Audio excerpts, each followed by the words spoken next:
infamy, dude. It's Tim and Tony. The day of infamy. Every day with us is a day of infamy. Yeah, but this is it was 11 years ago today. Sergeant Pepper told the band to play, and I got married. So anyway. Oh, yeah, that is a day of infamy. Well, congratulations on that. Happy anniversary and all that entails on that. I don't know what it entails. We are so overwhelmed with stuff and life with the boys and everything that we don't even plan anything.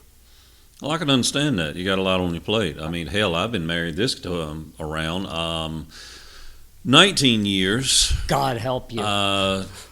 So, and that was just this past May. So, yeah, it's time creeps up on you. It goes by quick. You get old before you realize it. Speak for yourself, buddy. I'm going backwards. I wish I was. Well, when I actually achieve success, I'll let you know. Well, the only thing I'm going through is midlife crisis. Really? You're going through a midlife crisis? Yeah, that's why I buy stuff like, cars and boats and stuff like that. Oh. It's a midlife crisis, yeah. Really? Stuff you couldn't afford to have when you were younger, and now you can afford to have them. I still can't afford to have them. And now you're buying stuff that really only young men like to handle. Today's young men? Well, I don't know. It has changed. You're right. It was so funny. I got to tell you a story. So, a couple of weeks ago, we're at the boat ramp. We're getting ready to put the boat in, and of course, anybody knows me knows I have this great big power boat, twin engines. Well, there was another one there. It was a great big. And anybody who's ever heard of the iconic powerboat brand cigarette, which is like the most famous of the big powerboats, this guy had a huge 38 cigarette Top Gun. That's what they call that boat. Well, anyway, I'd made the joke before that you see all these young girls in bikinis and all draped all over these boats on social media in the pictures. Yeah. But then you turn around and look at the boat owners, us old fat guys. And sure enough, this guy that is getting in the truck to tow this thing away on the trailer, just an older fat guy like me, and I couldn't do nothing but laugh. And I said, "See, I just made my point because we're the guys that actually we've acquired that stuff in life where we can actually afford these boats." Well, they say my age group's the new 40s, yours is the new 30s. Well, I'm trying to live it like I am in my 30s, and I tell you, I'm going to have as much fun as I can. I'm not going to die, without saying I've done something in life. Well, you've already achieved that. Maybe it was you or, some of it. Like our shows have never gone viral, which we'd like. We'd like to hit the big time and get contracts or millions of YouTube hits. But we are leaving something behind that most people don't leave. True. We have video shows, audio shows. We have something that anyone can go back in time and see. Oh, that's true. We have, it's basically an archive of what's happening from the start, where we started with and to where we're at now. Yes. And of course, how many people out there you really get the chance to say, I've done that. I've put myself out there, talk show format, on video, for people to see. No, you danced in spandex. Well, yeah. The theater also brought a lot of our inner talents out. It did, and the things that we've actually done there, as far as in the interest of entertainment and art, I guess as you would say, as far as theater goes. Yeah, like me dressing in a miniskirt and you dress as a rock star. Yeah, so fun times, always fun times. But I tell you what, we had talked about it, and I tell you it was fun times. If you go back and think about it, the 80s, man. The 80s, I think about the 80s daily. And it's sad because I miss most of the 80s. Well, yeah, and I grew up a lot in the 80s. So, with the age difference between you and I. 10 years. Yeah. So, in the 80s, in 1980 is when I turned 7 years old. And I was 17. Yeah, and so I had the chance to grow up into being a teenager all the way through 90, and then of course I wasn't 18 until 1991 because I was born in 1973, of course. But still, I got to experience a lot of things in the 80s that were so cool. If you think about just one, of course, the most awesome decade for music, really. I mean, the 70s brought on a lot of the cool music, and it started a really good trend. And I give props back to the 60s as far as really the biggest, hugest movement in rock and roll that there was. But when you get to the 80s, the diversity we had of music. Oh, without a doubt. And the best thing of the 80s of all is the fact that we were at that point as a nation, almost I'd say as a planet, where we were embracing cultures. Yeah, we all had our individual style, flavor, and flair, and we didn't offend each other. Everybody loved it. We did. Nobody was offended over something petty. It was just the coolest decade. You could go back and see that in movies and TV shows. And the type of cinematography that you could pick up on then, you would know, hey, I know what era that's from. Just by looking at styles, looking at listening to music, looking at the trends that people were into. You know, you must have read my mind because I put down a couple topics just to talk about in regards to the 80s. And you, out of the blue, have already talked about, too, music, the music scene in the 80s. Could you imagine if we had music scene in the 80s instead of now? That would have been a wild time. Yeah. And then trends that we or others took to. So, you know what? Let's talk about it. Let's go down my list. Favorite movies. Do you have any from the 80s that stand out to you? Man, there's so many from the 80s. I know, it's rough. It's really hard to think about. I mean, of course, even though now you have a sequel to it, it just came out, I'd say Top Gun was one of my favorite movies from the 80s. Excellent movie. Because, you know, if you take a look at what it did, it showed, it was just the action coupled with, you know, it had some romance in there, of course, and it had the patriotism to it. You know, back then, it was us versus the communist, you know, and that's all it was. Well, if you look at the trend, if you go back to like the era of John Wayne, you know, after he died out, there was a little bit of a lull in Hollywood as far as that's concerned, but then it came back. I mean, the 80s had Rambo, that was patriotic. Oh, man, yeah. They had, oh my God, I went blank. Vietnam movies were like at their height in the 80s. They were, you know, going back getting MIAs. Yeah, Chuck Norris, baby. Yeah, Chuck Norris that's where he, you know, really lived his iconic fame from the 80s. And then if you turn around and you look at some of the comedies that came from the 80s, the whole Police Academy series. Oh, good God, I loved it. That series of movies from the first, and I've seen it all the way. I think there were actually 7 of them altogether. The last one was one that was a little unheard of. It was actually in the 90s because it was called Mission to Moscow. After the fall of communism, it was Mission to Moscow. It was not very I haven't seen it. Yeah, it's there. Because, you know, Tackleberry in it? Yeah, Tackleberry was the sound effect guy. What's his name? God, what is that guy's name? I'd have to look him up. But he was in, as far as I remember, he played in every single one. Steve Guttenberg was missing from a few. Tackleberry was in every one of them. Bubba Smith, I believe, was in every one of them. Oh, good, yeah. And of course, you didn't see the guy that played Lieutenant Harris, G.W. Bailey, that was his name. You didn't see him quite in every one of them, but he was in the majority of them. That's funny. You know, if that original Police Academy movie came out in today's climate, it basically makes fun of everybody. It does. Like when they walked into that gay bar, it reminded me of Studio 6 back in Atlantic City, where after the lounges that you were at, if you were with a girl that still wanted to go dance, you went to Studio 6. And, oh my God, you walk in and you don't know what you're going to see. All the stairs are carpeted. But that's what it reminded me of. Well, I tell you, around here, see, locally here in the 80s, times were different. All right, number one, partying and bars still weren't a big accepted thing around here locally, so we didn't have a whole lot as far as music scene. And if you did have a bar, basically all you were going to get there was beer. Liquor by the drink was not really a thing. Really? Yeah. In fact, I remember them in the 80s voting on that referendum to have liquor by the drink in North Carolina.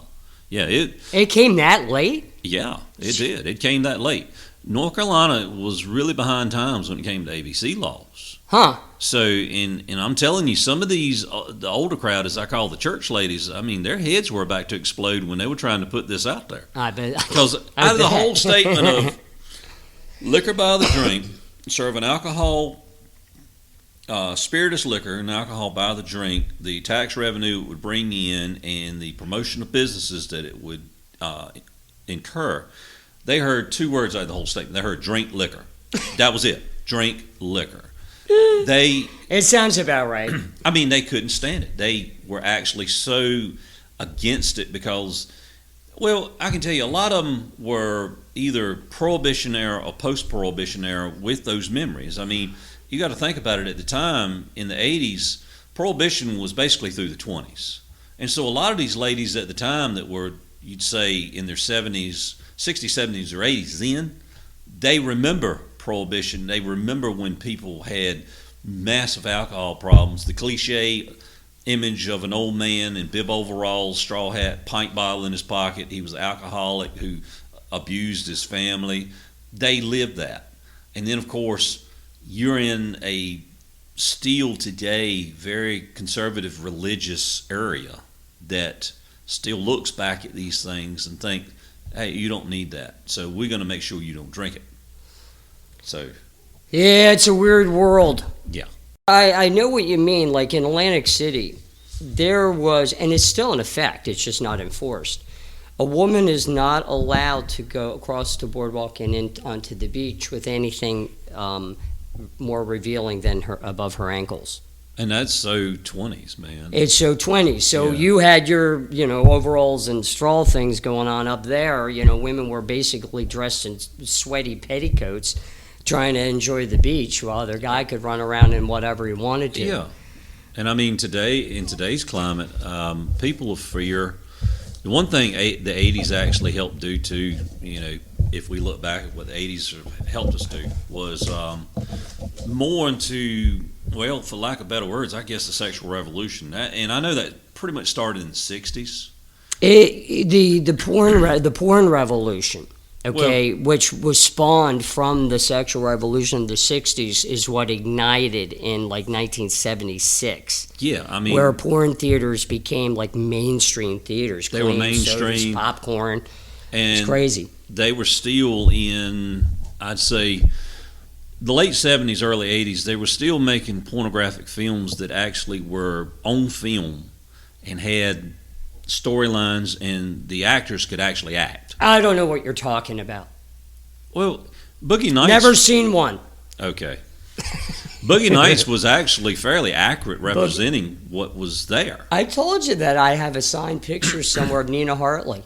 I mean, and she's still an iconic figure. Uh-huh. And now that people are actually, more, they're freer about discussing these things now. Used to be, if you wanted to watch a pornographic film, you went to a video rental store. They had it in the back room. You had to tell them, well, I'm going right. All right, go down the hall and then go around the back door, come back in, punch in a code, go in there and what? Yeah, I mean they were really they didn't keep the stuff out in the open. It was hilarious.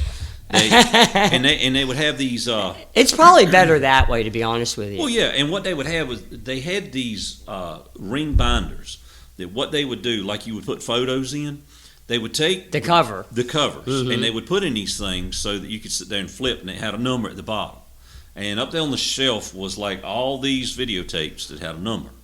So you would go through, you'd find, okay, I want that one, and you go to, I want that one, and then you take them and you put them when you came out. And this was when Grizzard's Outlet was in Murfreesboro, and it's where, of course, El Ranchero is now. Mm. Yeah. And so when you came out, you stuck them at the back of the counter, and the people in the store, they were so cool about it because they always tried to keep it discreet. What they would do is they'd go ahead and look at them, make sure they were rewound. And it didn't matter what the title was. It wasn't on the box cover itself. It was only when you open it that you'd see some type of nasty title that might have gone with it. And they'd close it back up, and then they'd tell you, okay, this is how much it is, and you pay them, and they put them in a bag for you, and you walk out. Oh, that's funny. No, back in Jersey, it would be like there was a back room, could be a door, or it could be like these beads, And if you're a little kid or whatever, or a teenager, and you're like, oh, trying to get sneak peeks, you can even see in there. But if you go in there, you pick out the thing, you're walking out with it, and it's got all this crap on it, and a little 8-year-old Daisy standing behind you going, Mommy, what is that in the picture? And I'm like, okay, no. Yeah. Better system down here. Better for the kids. Yeah, but if you think about it, though, in mainstream film, the sexual revolution, they did get freer with things that normally you would have not even seen in a movie, say in the 50s or 60s, or if it was in a film in the late 60s, early 70s, it would be rated R. All of a sudden, the 80s became like the new thing, PG-13. Yeah, R became PG-13. Yeah, for the most part. And it might have been a set of naked breast, or naked rear end, something like that. That before, oh no, that's restricted. Don't want to see that. Profanity became more fluent, and it was more common in films. And now it was more common in culture too. Yeah, and now just television shows. Yeah, it's nothing uncommon for somebody to let one slip, and just say something, and then a lot of sexual innuendo that goes with it. So, the sexual revolution was part of the 80s. It was, and people started dating freer. And of course, in the 80s, what did we have? We had the big AIDS scare. That was one major thing that happened to us then, and that really, where people thought, okay, we're getting freer, we're getting to do what we want to. Then all of a sudden, clamp the brakes. We got a problem. You go out there and you do something naughty, you're going to pay for it and you're going to die. I know. It was a scary process. Yeah. I mean, it kept a lot of people from, I don't know. But there was still a lot to enjoy in the 80s. There was, I look back and... Risky Business. Risky Business was an awesome movie. That was hilarious to watch. And it's still iconic to this day with, Tom Cruise coming across the I still do that. When I slide across the floor, I think of him. Yeah. Not in a weird way, but from that movie. That scene will live forever as one of the most iconic movie scenes. Why can't I remember this movie? It was one of my favorite comedies from, maybe it was late 70s. Oh, God, it was, guy worked in a morgue, turned it into a prostitution ring. Oh, my God, it's a well-known movie. It's funny as hell. I don't know. I had to go back and look that one up. It's funny how I draw a blank when I talk about movies from the era, but then when I see a title or I watch it, automatically I remember the whole film. And I can tell you, as a kid, my first movie theater experience in the 80s was in the early 80s when I went to see E.T. E.T.? Yeah. That was your first movie? First movie. See, movie theaters around here really weren't that common. You had one over in Franklin, Virginia, and then we had one in Hosky. Well, Muffinsburg at one time did have a drive-in, and drive-ins used to be fairly common in there. Night Shift. Night Shift. 82. Yep, Night Shift. I do remember Night Shift. Henry Winkler. Mm-hmm. The Fonz. Yes. And it's so funny to see him. He was so cool as the Fonz. He was the Fonz in Happy Days. And anytime you see Henry Winkler anymore, he's just this mild-mannered, just gentle little man, Mr. Henry Winkler. Yeah. I mean, it's funny. I mean, if you think about it, he was a little man, no muscle definition, even as the Fonz. He probably couldn't even pick up one of the guys, and let alone beat the crap out of him. True, but it was just the character they put him in. He played it well. He did. He's the Fonz, and will always be the Fonz. He is. And it's funny, going back to thinking about other movies at that time, where the series went into the 80s, but started in the 70s. Smokey and the Bandit. Everybody loved, putting Burt Reynolds and Jackie Gleason and Jerry, the country music singer, Jerry Reed. Or Jerry Reed, Putting those three together, and then they put Sally Field into it. She was so dirty adorable during those movies. She was a really, really beautiful woman then, and of course, the last Smokey and the Bandit movie, Burt Reynolds wasn't even part of it. It was all Jerry Reed. It was Jerry Reed. The three characters that stayed through the whole series was Mike Henry, who played Junior, Buford T. Justice's son, and then of course Buford T. Justice, Jackie Gleason. And then of course Jerry Reed, who was always Cletus Snow. And of course he was So weird you remember this stuff. in the last movie. He didn't even drive the truck; he drove the car. And It's I true. remember it was one of those cars. It was the same type of Trans Am that they actually used in Knight Rider. Yeah, they'd gotten away from the iconic Trans Am of the late '70s. That Firebird. That was my to car, the new though. one. And that car is still an iconic car. I that's the one car I miss not having anymore. Well, you know, if you look at the iconic cars that come from the late '70s and through the '80s, people really started to get into sports cars. I know. But if I hung on to the muscle cars I had, I'd be a millionaire. Well, yeah, I mean, because now, who knew that they would someday be of the value that they are? No idea. I mean, I had a 440, I had a 1970 440 Interceptor and a police car. It was crazy. People got out of my way. I had a 72 Gran Torino GT with low mileage, looked like the Starsky and Hutch car. And I had a 77 Trans Am with a 6.6 liter floating hood scoop. And I had a 72 Grand Prix, like the car that was in Christine. Wow. I had some good stuff. I hated getting rid of. Oh, my favorite car, a 70 Mach 1 with a 351 Cleveland, not the small block Windsor. I had that all done up. A racing shop did it for me. Yeah, and the Cleveland was that was a great engine, and it just had a short lifespan to it. I mean, it didn't stay around very long. Then if you think about other things that came through, the country boys around here, as far as cars, they weren't into that. Trucks, and now one of the most desired pickup trucks there is 1979 Ford F-150 with that big square grill in it. They always look for those things to restore and fix up.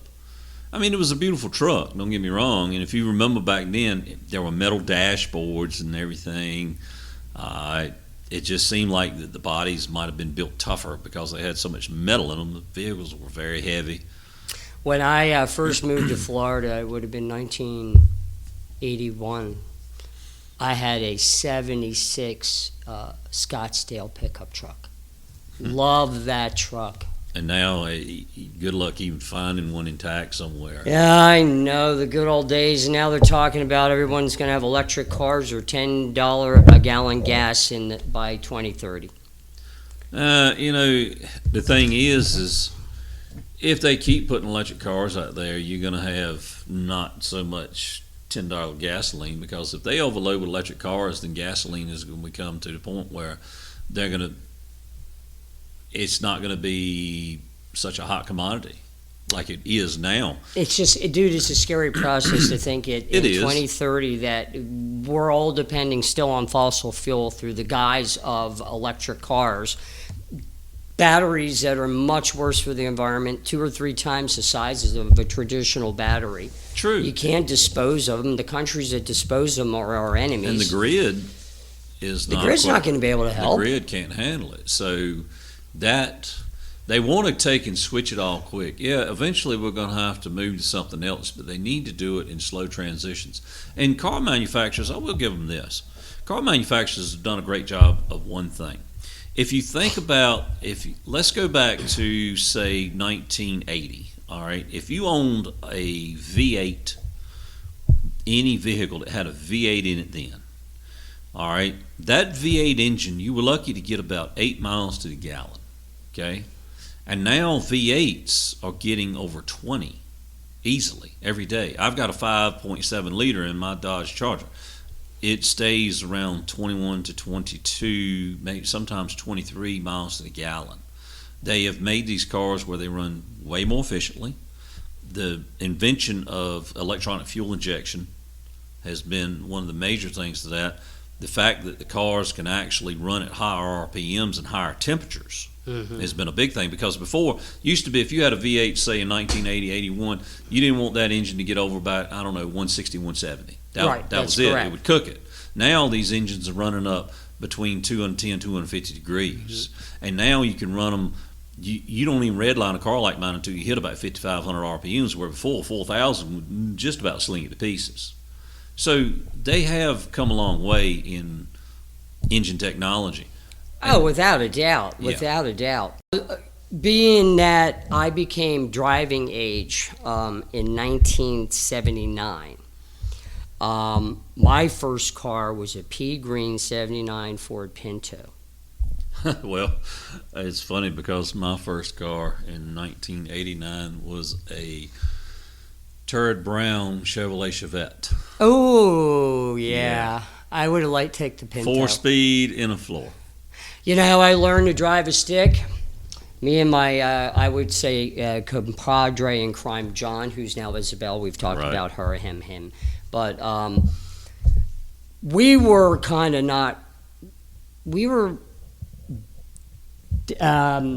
adventurous, to say the least. So I learned to drive a stick while driving a 4-cylinder, 4-speed Capri, which was like in 1973 or 74. That didn't have third gear, up the mountains and down the mountain. Well, if you're on a hill, yeah, you were adventurous. I remember trying to stop this thing, and it just slid completely back down a big hill. And I'm just fortunate. I almost died in those mountains, those roads up there as well. Well, it sounds like it. You know, when it came to me learning how to drive a straight shift, or a manual, as some people refer to it, or stick shift, whatever you want to call it, your desire. I've had the fortunate experience of driving many various vehicles that were manual transmission. One of which was an old, I forgot exactly when it was built in the 60s. It was a Chevrolet pickup truck that had a 3-speed shifter On the column. dash. Yeah, I right drove down the that. column. Mhm. So I learned how to drive one of those. Of course, I grew up on a farm, so we grew up learning how to operate things at young ages. You know, I started working back when I was 5 years old in the farm business, and my father quickly taught me how to operate various things, tractors, various pieces of heavy equipment, even bigger trucks. I could tell you back in 1983, I was 10 years old. My father would carry me out to a field that we had a customer who we had to put dolomitic limestone on, lime as you call it, putting out in your yard or on your field, lime. But it's just dolomitic limestone. Anyway, we had this huge pile that had been left out there by a tractor trailer because they would dump it on farms. It made no sense to tote it up and down the road from, say, a location to another when it all had to go in one place. So basically, we carry the truck that would spread it and the loader to load the truck. And I had learned how to operate this equipment. So in 1983, as a 10-year-old, my father would drop me off out there at the field and says, all right, there's that pile of lime, there's 40 acres, there's the truck and the loader, I'll be back to get you after a while. And that was my job. I had to do this. And this was not like the family farm. This was for a customer of our business. So I was drawing a paycheck at that point in my life. Where today, of course, getting kids to go do just a simple, the lady up the street will pay you $50 to rake her yard. No, I don't want to do that. I try to get the boys to do. Now, Ryan's a little young, but he's getting to the point where no excuses will be soon. But Robert, he fights me for just raking a pile of leaves, yet I make him do it. And, and we're talking about the 80s here. I had chores, like I had to cut grass back then, man. We didn't have, for a long time, we didn't have a riding mower. You did it with a push mower. Just a single. First time I saw a push 22 mower, a riding mower, was when I bought one up down here. So we had push mowers, and eventually we ended up with riding lawnmowers. But we mowed the grass. I cut my grandmother's grass. I cut my mother's grass. I cut my neighbor's grass because that was basically where the people that lived right there where I was at. Right. But being a city boy in New Jersey, you had the farm. I had to go out and shovel snow constantly. Well, yeah, we didn't have snow that frequent, and I have had to shovel it when we did because we did have some pretty big blow-ins at certain points back then, but we really didn't. They weren't that often. Around here, it was in the wintertime. It just kind of got miserable. You didn't have the snow so much to play in. It just got cold and miserable. I know. I don't like the winters here per se. I do miss seeing more snow. Like when we moved down here in 2013, we had that snowstorm. Yeah. I enjoyed that. everyone else says, "Oh my God, Armageddon's here." Oh, I know. They'll tell you that we're going to have 2 inches of snow, and immediately they go buy all the bread and the milk from the grocery store, and you're thinking, And close the schools. Yeah, and close the schools, and you're sitting there thinking, like, why do you just buy bread and milk? You normally don't drink milk, and you're not going to eat that much bread in 2 days. Maybe it's to sop up the snow, just in case. I'm sitting there thinking, I'm like, you think we're actually going to get snowed in? You're going to have to make milk sandwiches. What if the lights go out? Well, around here, they have enough equipment where even if somebody slides into, like this past winter when somebody slid into the light pole I over remember on it. Spring Avenue, Yep. they had lights back up in just a few hours. It wasn't like it was days. No. Now, the last big time that we really had, we did have an ice storm back in the late 80s where it knocked out our power for several days. Now, then, yeah, that was the exception to the rule. And I guess it scared people, and they're like, well, fool me once, yada, yada, yada, that kind of thing. It's just, these days, the weather has actually changed. I'm not one that's going to blow this whole global warming theory up anybody's, you know what, but I can tell you that, yeah, the climate has changed some. Things are different. Now, where it come from, that I can't pinpoint. Well, a lot of people blame changing weather patterns on El Nino. Well, it could be, and the fact is that perhaps our planet does go through cycles. There was, from recorded history, as recent as I think the 1800s or somewhere in there, that there was a year without a summer at one point. I believe everything's in a cycle. What is happening now has happened before. Yeah. Maybe it's because the world has sped up. It could be, or it just could be we have no control over what happens in a, say, galactic scale of things. And I'm going to bring it back to our own solar system, where we don't know if the Earth's orbit has changed, whether it might be a little closer to the sun. Now I'm not trying to sound like a conspiracy theorist, but is that a possibility? We don't know. Our science of being able to track that hasn't been around long enough. Yeah, so perhaps maybe we're a little bit closer to the sun. Maybe the sun itself, it's a great big nuclear reactor. Maybe it's heated up a little bit. We don't know. Well, we could just be another dimension, a smaller dimension in a larger dimension, who's a smaller dimension in a larger dimension, and so on and so on and so on. Yeah. Sort of like the quantum realm in Ant-Man. True. Something like that. Maybe when you die, you go to the next dimension. It's not really heaven or hell. They call it heaven and hell because one's better than the other. Could be. It's or like you might just be living in hell now. Who knows? It's like going to the strip club. You got 2 strip clubs next to each other. You go to the one where it's a $6 cover. You peek in, and there's a woman with a peg leg and a missing boob. And then you go over here, and you're like, oh, $6 cover too. Oh, and you go into that one. Yeah. It's exactly like that.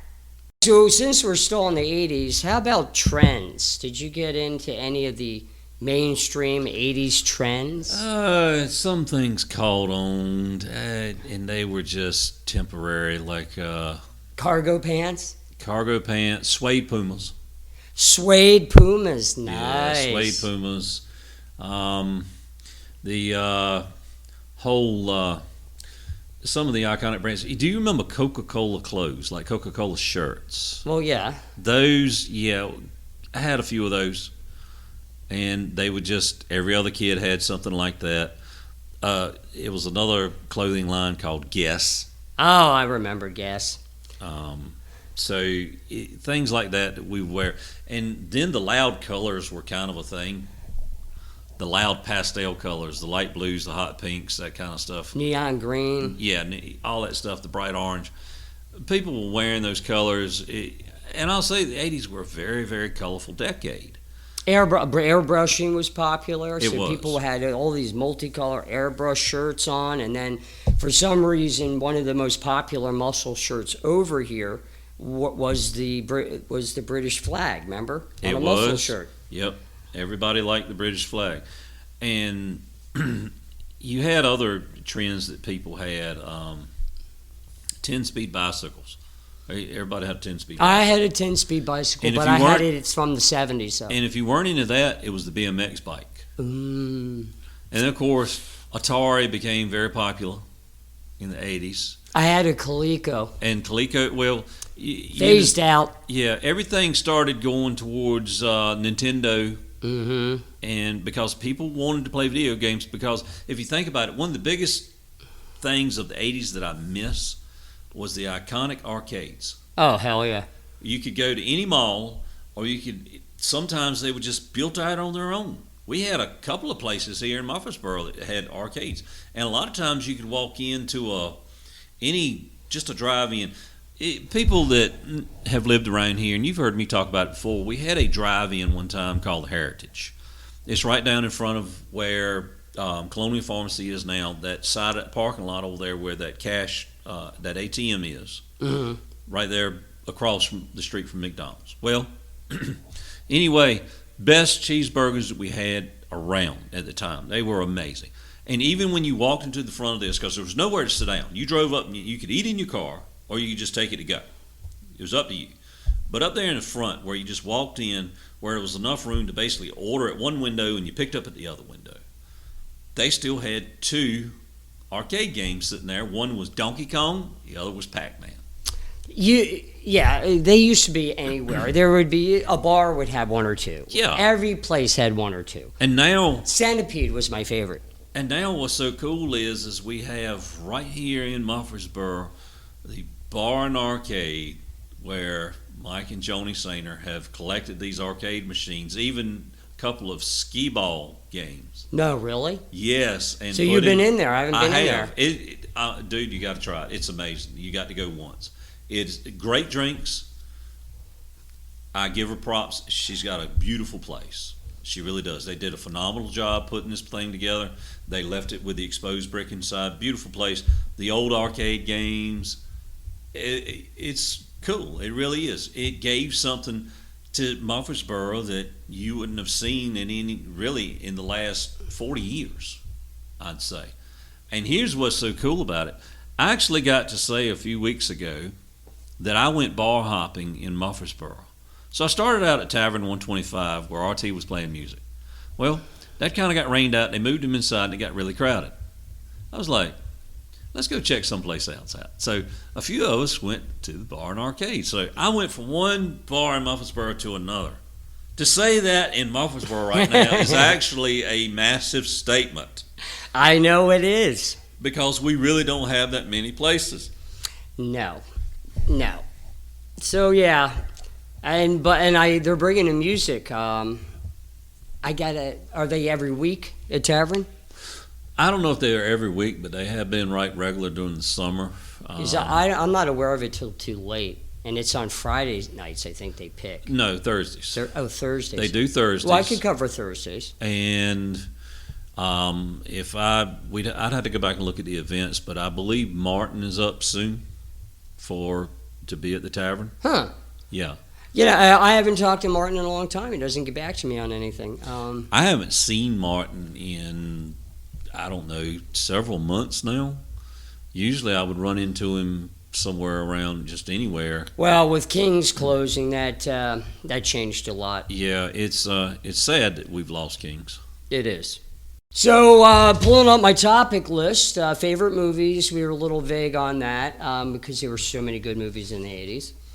Music scene in the 80s, we kind of covered, but they were so vast. Yeah. I mean, you had Boy George. And, whatever your genre was, it was there. And believe it or not, if it wasn't your genre, you still listened.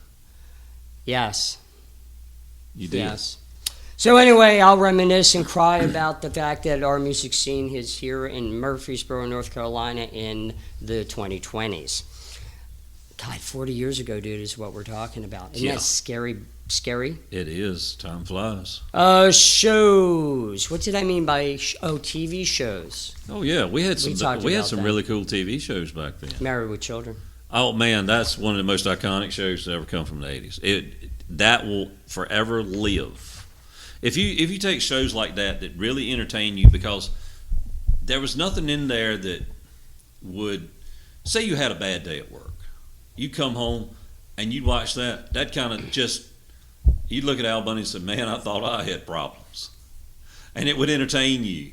All of American men, or I take that back, all married men across the globe could identify They could. with Al Bundy in some fashion. He was, and I've heard more than one guy say, "Yeah, Al Bundy is my hero."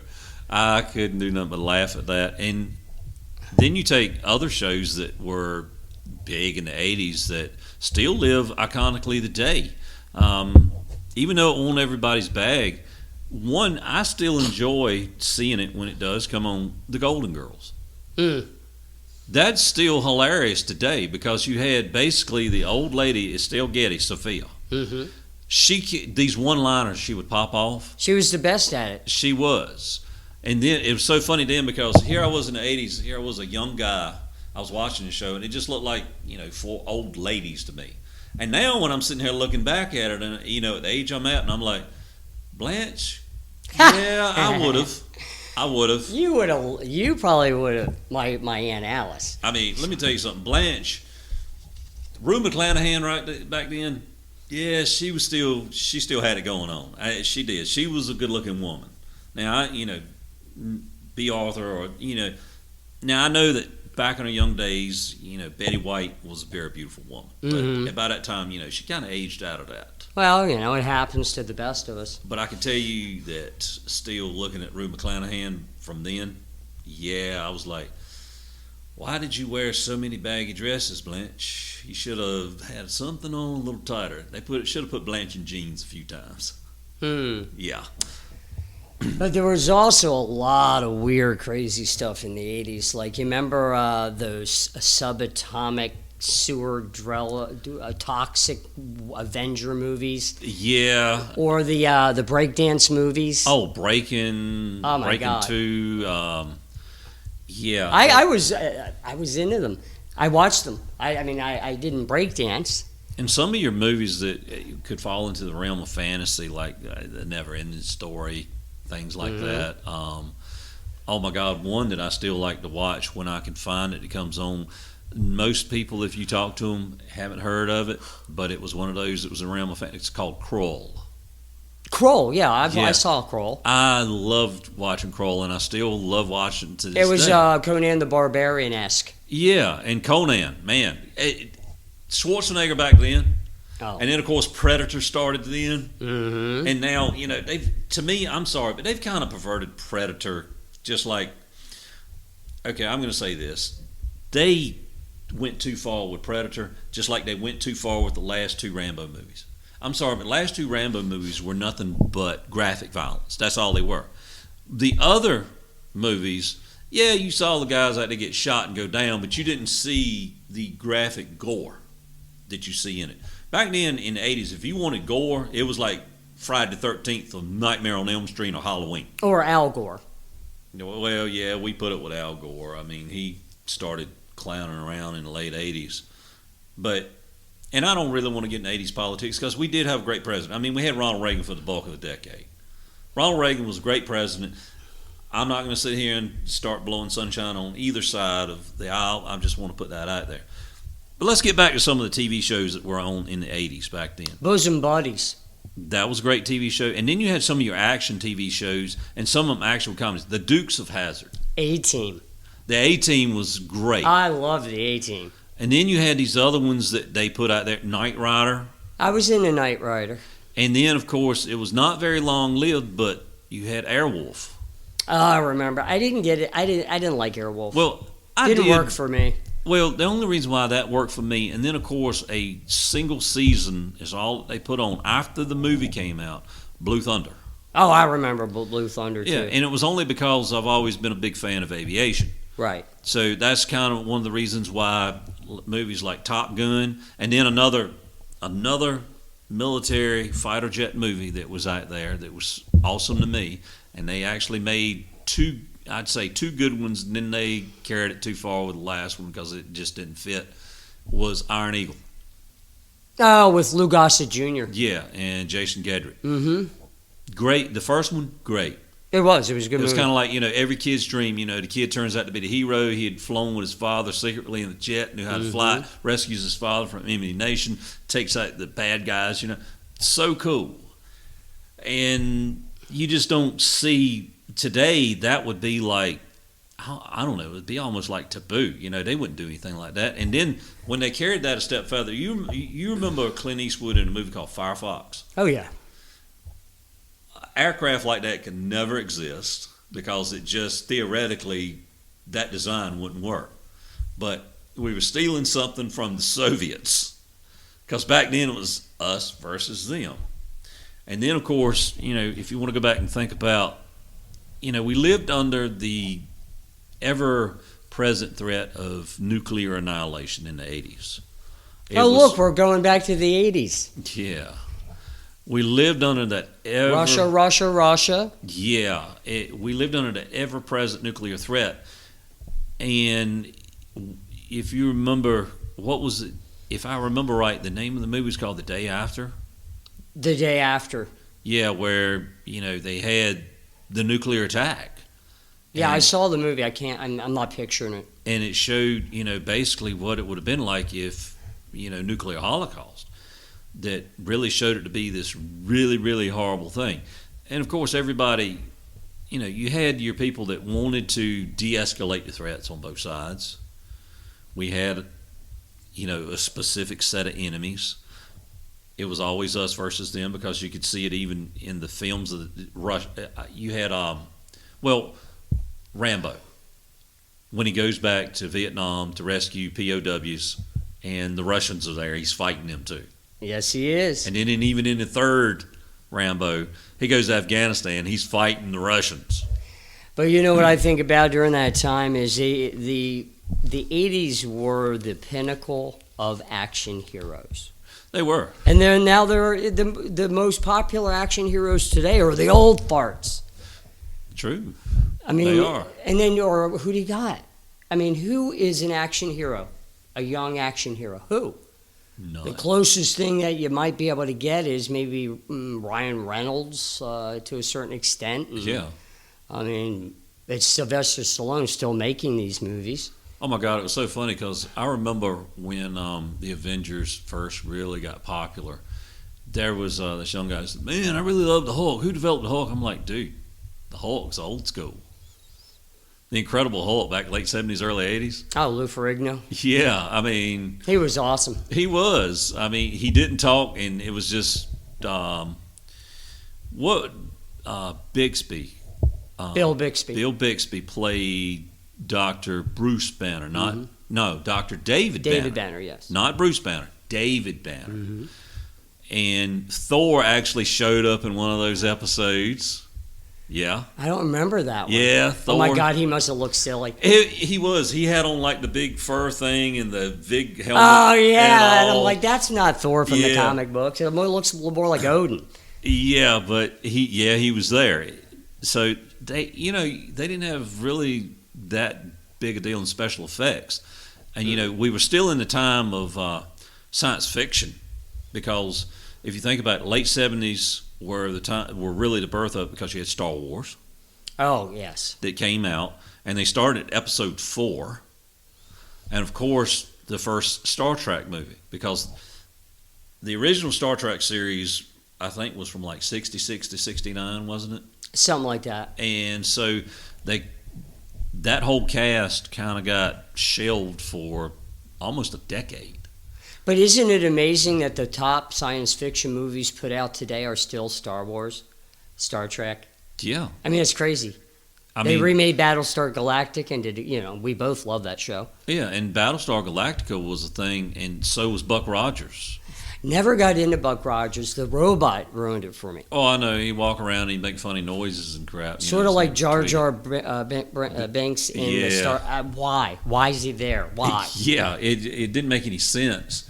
And it was so funny because if you looked at, if you go back and you look at Buck Rogers, it was one of those things where they tried to make them look almost like futuristic gunslingers, because they had these like gun belts with the phaser pistol on the side. Yeah, strapped down. Yeah, way down on the thigh, like a cowboy would carry his six-gun. Han Solo carried it like that too. True, but I think they needed a guy like Han Solo, the renegade type in Star Wars. The bad boy. But if you look at the way that the women basically looked in Buck Rogers, they sexualized every one of them. I have no problem with that. I don't either, because I mean they did look good. Mm-hmm. And if you go back and you look at the way that women looked back then, yeah, today they still wear, kind of some of the same outfits. I'm going to say, let's just say swimsuits, okay? Mm-hmm. The bikini, that became popular, I forgot how many decades ago, but basically 50s. then it got to the point where in the 80s they started doing the high French cut bottoms. I have no problem with that It either. showed more of the thigh and showed more of the side of the butt, and boob jobs were ever present. There was more augmentation going on. Of course, that was still at the time more of a luxury for the rich, where nowadays it's pretty much, you'll know 10 or 12 people right off the bat who have, breast augmentation as far as women go. Things have become more affordable for, I'd say, your common people, not just your elite as they think that they are. Everyone can afford a boob job. True. It's just the way it stands out there now. And of course, we've seen advances in modern medicine. The 80s helped with a lot of that research. We did make strides. Oh my God, one of the biggest things that was ever present in the 80s that everybody stood behind and everybody thought that was just so great that America had was the space shuttle. I mean, you go back and think about that. You remember when they first started with the space shuttle program, and everybody wanted to see every launch. And of course, the whole nation, it mourned when Challenger exploded after liftoff. Oh, yeah. I mean, where the whole world tuned into that. They did. It was almost like 9/11 as far as people glued to the televisions. It was. And of course, it was a massive investigation. What went wrong, what caused this. And, these people, they were hailed as heroes. I mean, which, our American astronauts, you really don't hear a whole lot about it. There's, so frequent these days that they're doing launches. People are going back and forth to the International Space Station. And it's a commonplace thing nowadays. It's kind of lost its glory as what it used to be. But then, these are astronauts. You saw them waving. It was a big press conference. It was still had just as much fame as it did, say, when they were first sending our guys up on the Apollo missions in the late 60s. And even when they first started in the Mercury missions, the first guy in space, the first guy on the moon, the first guy to orbit, Well, they were amazing. They were people that were doing that what no one else could do. True. And, of course, it turns out in the 80s, we didn't hear about every space shuttle launch because they were doing a lot of launches where they were putting spy satellites in orbit. Naughty, naughty government doing naughty, naughty stuff. All this talk is making me miss the 80s, though. I've missed the 80s since they left. I don't know. I could never get into the 90s. Things just started changing. I really didn't feel the transition, say, 90, 91 in there. Things kind of felt the same. We still had hair metal going on. But then, I don't know, just all of a sudden the music started changing on me. The hair metal bands were losing steam. The big concert arenas were not what they were. All of a sudden we started seeing all this alternative. And then we started hearing all this controversial rap music that started coming out that got really, violent. Yes. And because in the 80s, rap music in the 80s was colorful, it was fun. Everybody just loved it because it just sounded good. And now I can't get into what it perverted itself into, for lack of better words. It has taken down an entire culture in our country. It has. That music. And what we called metal, all right, what we called hair metal. Even Metallica, by today's standards, wasn't that heavy. Metallica had some beautiful guitar riffs in a lot of their songs. James Hetfield, he was gritty, he was gruff, when he sang, but still, it wasn't that screaming A death metal. I hate stuff that you hear now. You like Gwar. I went to a concert. I took my oldest son to go see Gwar, even though I hated their sound. I took him to see Slipknot. I have no interest in these bands. They're horrible. And oh my God, what's so funny is the fact that parents worried over Twisted Sister. They hauled them in front of Congress. Yes. Twisted Sister. Now, Twisted Sister was nothing but fun. I mean, really. Well, so was Kiss. Yeah. And look at the Knights in Service of Satan. They're evil. They're yeah. worshiping the demons. Yeah, and then Ozzy was satanic. Motley Crue was satanic. You know, that's all we heard about. They, oh my God, they worship Satan. And what wasn't it Sgt. Pepper's? They said if you played it backwards, it would say something about "I love the devil" or something. Oh yeah, like they that. always used to say you could play a record backwards and it would have a satanic message. It's what's so bad is they would just make up things, and I think that on social media, the viral spread that we have today of misinformation, right? It's nothing new. No, it was back then because it was certain people, and you go back and you think about movies of the '80s when they tried to control what teens did and listened to.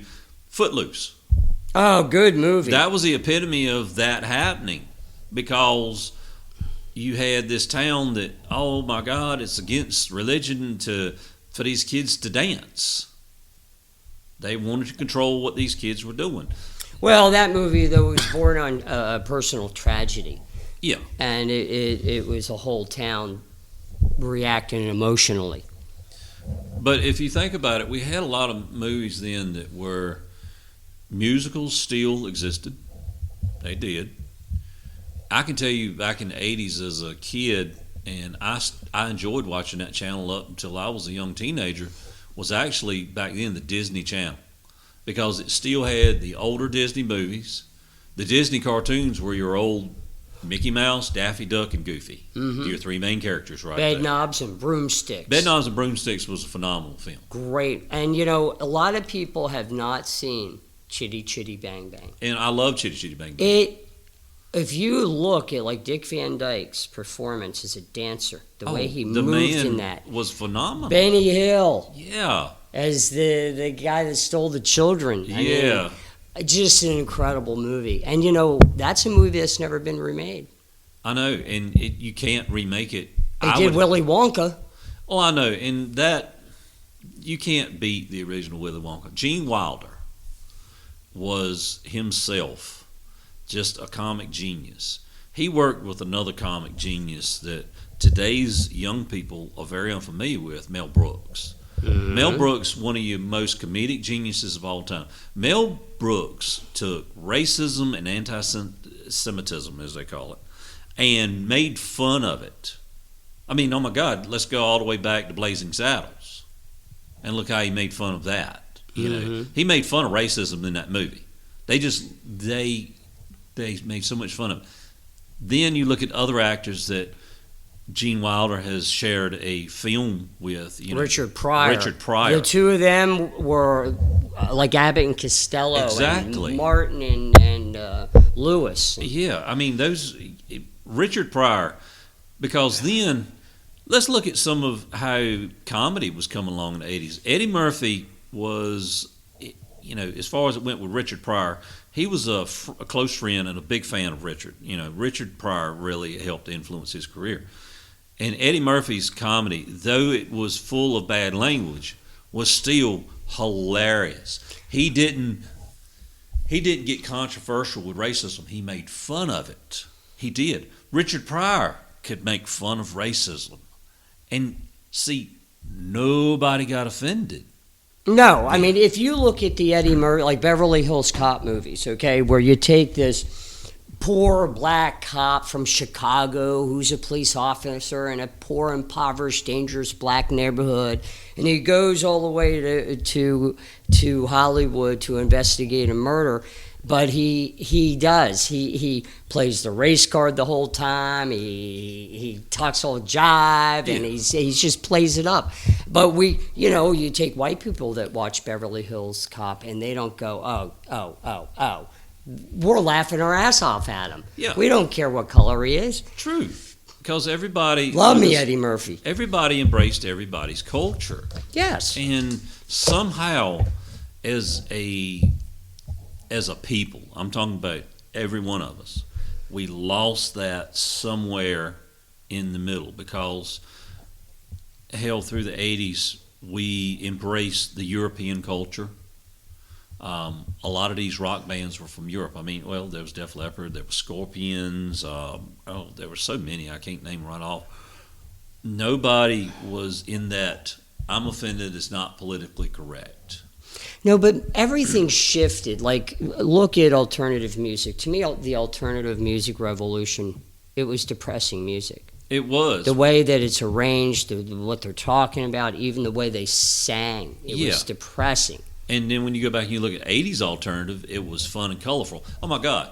And then rap. Yeah. Rap inspired and glorified gangs and violence, and it spread all across. And it didn't take long. No. Whereas before, when we were in the early through the mid 80s, it didn't inspire that. It just, these kids listened to it and they said, "Oh man, that just sounds cool. I want to be able to do that. I want to be able to have that talent to rap it like that."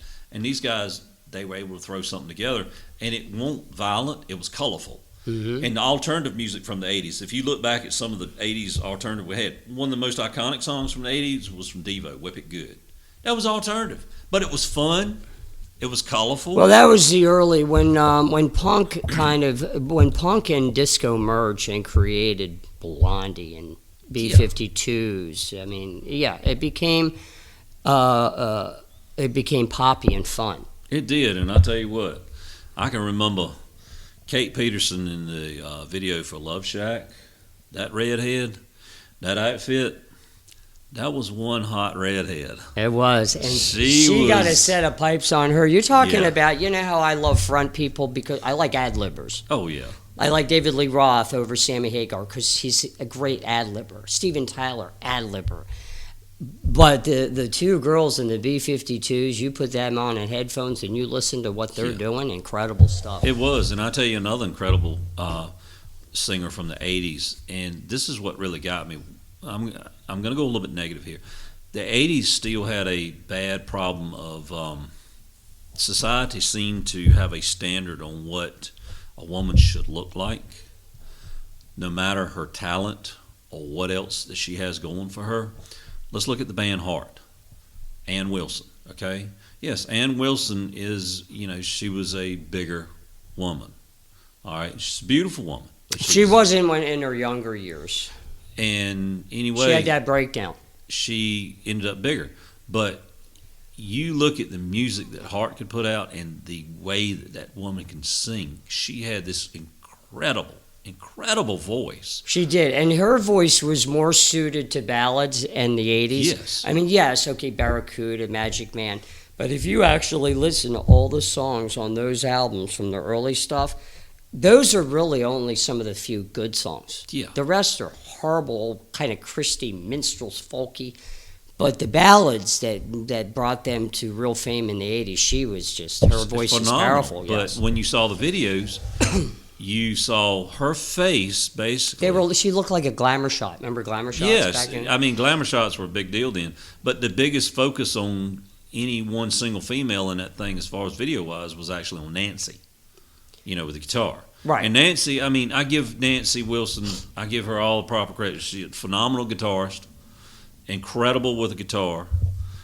And then, of course, sex was always one of those things that one of the constants of the universe is sex sells. So when you brought forth other women in entertainment and music, Lita Ford.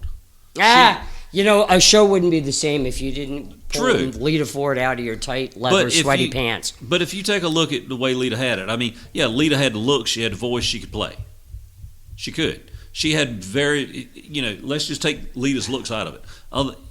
She had talent, and I believe she still, I don't know what Lita's doing these days, but I mean, of course she hasn't lost it.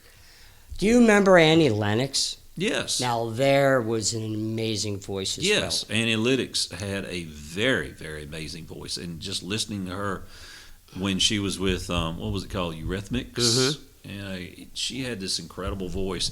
Missionary Man. Yeah. Oh God, I still love that song. Sweet dreams are made of the earth. Made of these. Made of these, something like that. Sweet dreams are made of these. And somebody's actually tried to remake that song, and I'm like, no, it's not going to happen. Deborah Harry from Blondie, always, fun to listen to her and just watch her. She's on my phone playlist. In fact, one of my favorite songs by her, most people have never heard of it. It's a kind of a slow song called Sunday Girl. Yeah. And they in the one that was released overseas, she sings the first part of the song in English. Then she sings the same lines to repeat in French. Wow. Love that combination. You Dude, I hate to tell you, we're out of time. Well, it's been a fun show. I mean, just sitting here reminiscing about what once was. You never know. Maybe one day the world will wake up and say, hey, look. Maybe we're going back to the 80s. Yeah, we need to revisit that and bring it back because... We don't need electric cars. We need time machines so we can send the young people back to the 80s so they can experience what life should be like. Exactly, and maybe to educate them. So, people, as always, the Hangout will be back. Yeah, well, you know what? Hey, look, before we go, I want to make an announcement. So, before we get too, carried away when we say goodbye here, any of you people that are listening to us local here, so August 28th, right here in Hereford County, on the beautiful Chowan River between navigation markers 14 and 16. There will be entertainment that day. So on a dock on the Hereford County side of the river, you can't miss it because there's going to be a whole bunch of boats out there. Or one. Well, we're hoping we're going to have a bunch. Or two. You will have R.T. Johnson along with Eric Dunlow, another gentleman named Ty Fleming, Dusty Davis, and last and certainly not least, John White. No fee. They will be collecting donations to help with various charities that they want to donate stuff to. So be sure that you set your schedule for that day. If you have a boat and you have friends that want to go, it'll be a great day. Remember, as always, to practice safety when you're out there on the water. And we hope to see you there. We're out. All right. Peace.